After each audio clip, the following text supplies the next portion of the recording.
തിരുവനന്തപുരം നെടുമങ്ങാട് 1.5 വയസ്സുകാരനെ മർദ്ദിച്ചു കൊലപ്പെടുത്തിയ കേസിൽ പ്രതി അഷ്കറുമായി പോലീസ് തെളിവെടുപ്പ് നടത്തി. അഖിലയും അഷ്കറും കുഞ്ഞുമായി വാടകയ്ക്ക് താമസിച്ചിരുന്ന വാടക വീട്ടിലെത്തിച്ചാണ് തെളിവെടുപ്പ് നടത്തിയത്.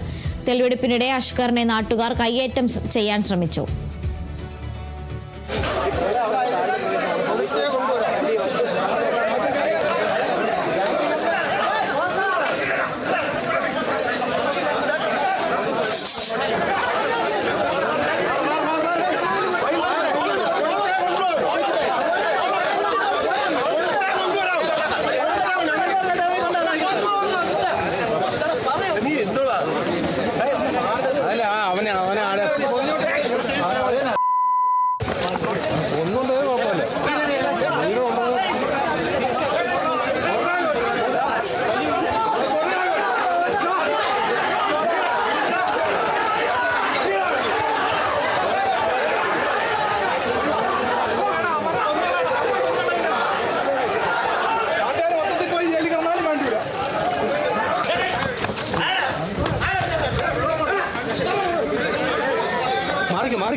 വാർത്തയുടെ വിശദാംശങ്ങളുമായി അപർണ KS ചേരുന്നുണ്ട്. അപർണ, അഷ്കറുമായുള്ള തെളിവെടുപ്പ് ഇപ്പോൾ പൂർത്തിയായിരിക്കുന്നു. ഇനി മറ്റ് നടപടികൾ എന്തൊക്കെയായിരിക്കും? കേസിന്റെയും അതുപോലെ തന്നെ വാർത്തയുടെയും വിശദാംശങ്ങൾ എന്തെല്ലാമാണ്? തിരുവനന്തപുരം നെടുമങ്ങാട് 1.5 വയസ്സുകാരനെ മർദ്ദിച്ച കേസിൽ പ്രതി അഷ്കറിന്റെ തെളിവെടുപ്പ് പൂർത്തിയായിരിക്കുകയാണ്. അഷ്കറിനെ നെടുമങ്ങാട് പോലീസ് സ്റ്റേഷനിലേക്ക് ഇനി അവിടെ നിന്ന് പ്രതിയെ റിമാൻഡ് ചെയ്യുകയായിരിക്കും ചെയ്യുക. തെളിവെടുപ്പിനിടയിൽ കയ്യേറ്റ ശ്രമം, അതായത് നാട്ടുകാർ അഷ്കറിനെ കയ്യേറ്റം ചെയ്യാനായിട്ടുള്ള ഒരു ശ്രമം നടന്നിരുന്നു. വളരെയേറെ പ്രതിഷേധത്തിലാണ് ഇത്തരത്തിൽ നാട്ടുകാരടക്കം. കഴിഞ്ഞ 3 മാസങ്ങൾ മാത്രമായിട്ടാണ് ഈ അഷ്കറും അഖിലയും ഇവിടെ താമസത്തിനെത്തിയത്. ഈ വീട്ടിൽ ആദ്യം വാടകയ്ക്ക് എത്തിയിരുന്നത് അഷ്കറിന്റെ സഹോദരി ഭർത്താവും സഹോദരിയും അമ്മയും അടങ്ങുന്ന കുടുംബമാണ്. തുടർന്ന് കഴിഞ്ഞ 3 മാസത്തിനുള്ളിലാണ് ഇത്തരത്തിൽ അഖിലയും അഷ്കറും കുഞ്ഞും ഇവിടെ എത്തുന്നത്. ഈ അഖിലയായിട്ടോ അഷ്കറായിട്ടോ ഈ പരിസരവാസികൾക്കൊന്നും തന്നെ യാതൊരു ത്തിലുള്ള ബന്ധവുമില്ല. അവർക്ക് അവരെ നേരിട്ട് അറിയുകയോ സംസാരിക്കുകയോ ചെയ്തിട്ടില്ല. അഷ്കർ ടാക്സി ഡ്രൈവറാണ്. രാവിലെ ജോലിക്ക് പോകുന്ന അഷ്കർ വൈകിട്ട് തിരികെ വീട്ടിലേക്ക് എത്തുകയാണ്. അയൽവാസികളുമായി കൂടുതൽ സഹകരണം പുലർത്തുന്ന ഒരു സമീപനം അഷ്കറിനും അഖിലയ്ക്കോ ഉണ്ടായിരുന്നില്ല എന്നാണ് ഇപ്പോൾ പരിസരവാസികൾ അടക്കം പറയുന്നത്.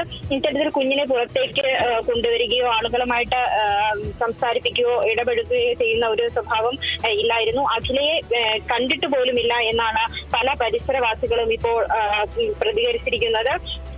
കഴിഞ്ഞ 3 മാസമായിട്ട് ഇവിടെ ഉണ്ട്. എന്നാലും പരിസരവാസികൾക്കൊന്നും ഇവരെ വ്യക്തിപരമായിട്ടോ മറ്റ് കാര്യങ്ങളോ ഒന്നും തന്നെ അറിയില്ല. എന്നാൽ അഷ്കറിന്റെ ആദ്യ ഭാര്യയും കുഞ്ഞുമുണ്ട്.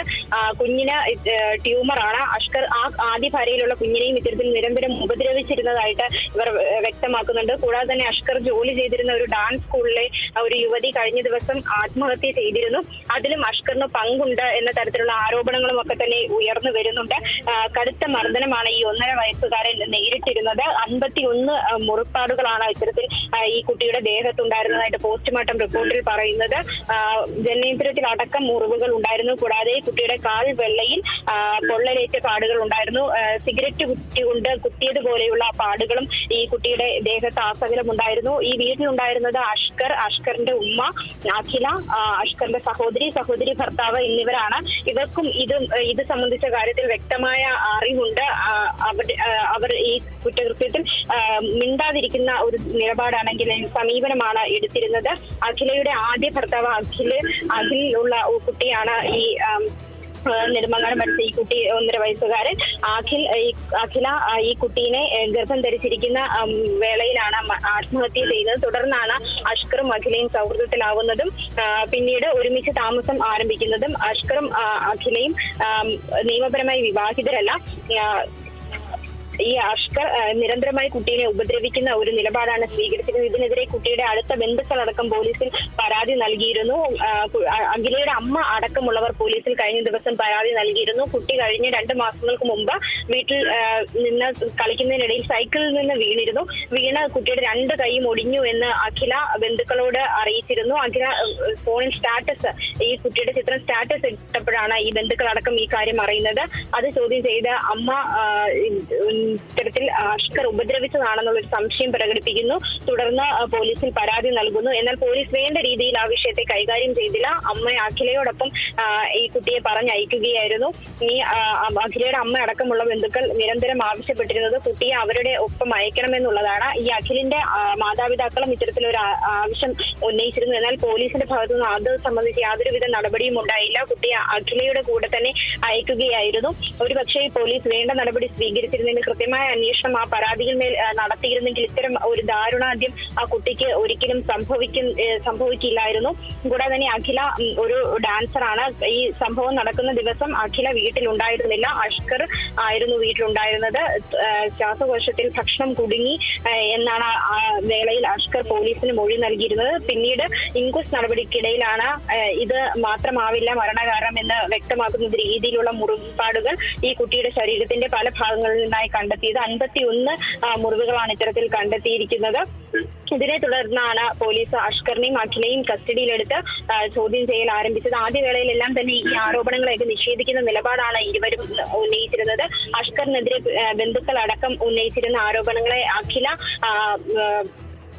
എതിർക്കുന്ന ഒരു സമീപനം കൂടി ഉണ്ടായിരുന്നു. പിന്നീട് നടന്ന കൃത്യമായ ചോദ്യം ചെയ്യലിനിടയിലാണ് അഖില ഇത് സമ്മതിക്കുന്നത്. അഷ്കർ പലതവണ കുട്ടിയെ ഉപദ്രവിച്ചിട്ടുണ്ടെന്നും തനിക്ക് അത് അറിയാമെന്നും അഖില വ്യക്തമാക്കുന്നു. കൂടാതെ തന്നെ അഖില ഈ കുട്ടിയെ അമ്മത്തൊട്ടിൽ അടക്കം ഉപേക്ഷിക്കാൻ ശ്രമിച്ചിരുന്നു എന്നും ഉള്ള കാര്യങ്ങളും ഇപ്പോൾ പുറത്തു വരുന്നുണ്ട്.